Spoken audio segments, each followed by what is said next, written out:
Hello dear friends, स्वागत है आपका अपने चैनल स्टडी बाय नितिन में। तो आज हम बात करेंगे बैनामा खेती और बैनामा प्लाट को लेकर। ठीक है, तो पहले हम इसमें जानेंगे डिफरेंस क्या है दोनों में। तो डिफरेंस ये है, ये खेती का बैनामा है और ये प्लाट का। लेकिन हमारा टॉपिक जो है वो आज का है दाखिल खारिज। ठीक है, तो पहले ये जानेंगे दाखिल खारिज होता क्या है। तो दाखिल खारिज होता है हमारा, जैसे हमने कोई कृषि ज़मीन खरीदी और हमें उसका दाखिल खारिज कराना है। ठीक है, और अगर दाखिल खारिज नहीं कराते तो उससे क्या इफेक्ट पड़ता है ये भी जानेंगे। देखिए, दाखिल खारिज अगर आप नहीं कराओगे, आपने बैनामा करा लिया और दाखिल खारिज नहीं कराया, तो अभी भी उस विक्रेता का नाम उसमें चलेगा जिससे आपने ज़मीन वो खरीदी है। ठीक, तो वो उस पर लोन भी ले सकता है, उसको किसी और को बैनामा भी करा सकता है। ठीक है, क्यों? क्योंकि उसका नाम अभी भी चल रहा है और जब तक हम दाखिल खारिज नहीं कराते हैं तब तक ये खतौनी में उस विक्रेता का नाम चलता रहेगा। इसीलिए इसके नाम को, विक्रेता के नाम को कटवाने के लिए हम दाखिल खारिज कराते हैं। अब दाखिल खारिज का प्रोसेस क्या है ये जानेंगे और दाखिल खारिज ना कराने से क्या नुकसान है ये भी बताएंगे। ठीक है, तो दाखिल खारिज का जो प्रोसेस है पर हमारा जो क्रेता जो खरीदता है उसका नाम खतौनी में चढ़ जाता है। ठीक है, चलेगा। फिर इसका प्रोसेस क्या है कराने का मैं आपको बता देता हूँ। देखिए, पहले हमें कोर्ट में जाना है। कौन सी कोर्ट में?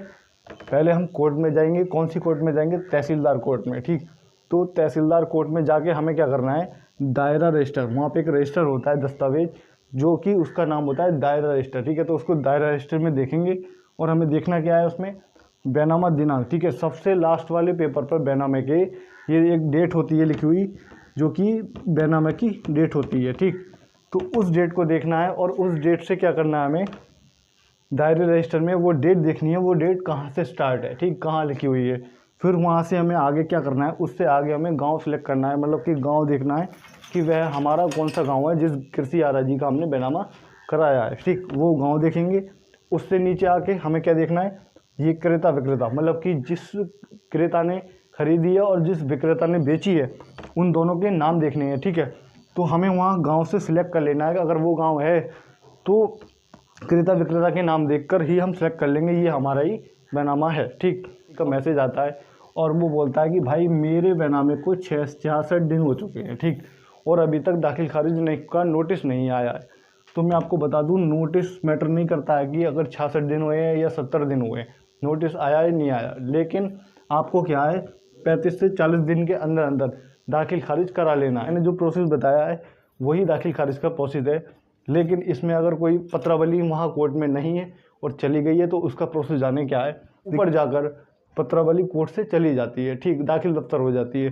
तो उसको मंगाने के लिए क्या करते हैं, एक फॉर्म आता है हमारा तलवी फॉर्म। ठीक, ये जो कि हमें कोर्ट से उपलब्ध होता है, ये तलवी फॉर्म भरकर हम क्या कर सकते हैं, अपनी पत्रावली को मुहाफिज खाने से मंगा सकते हैं। ठीक, तो ये मंगाने के बाद वो हमारी दाखिल खारिज की प्रक्रिया शुरू हो जाएगी। ठीक, तो ये हमारी दाखिल खारिज की प्रक्रिया थी।